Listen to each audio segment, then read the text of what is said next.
مسجد میں جب کوئی بندہ داخل ہوتا ہے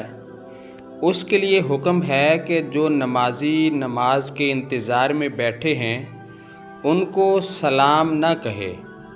اگر سلام کہہ دیا تو جو انتظار میں بیٹھے ہیں نماز کے لیے ان پر سلام کا جواب دینا واجب نہیں ہے کیونکہ وہ نماز کے انتظار میں ہی بیٹھے ہوتے ہیں، اور اس بارے میں بخاری شریف کی حدیث پاک ہے وَلَا يَزَالُ أَحَدُكُمْ فِي الصَّلَاةِ مَنْتَظَرَ الصَّلَاةِ کہ جو نماز کے انتظار میں بیٹھے ہوتے ہیں وہ نماز ہی کے حکم میں ہوتے ہیں، اس واسطے وہاں پر سلام کہنے کی اجازت نہیں ہے، تو اس پر عمل کیا جائے۔ اگر سلام کہہ دے تو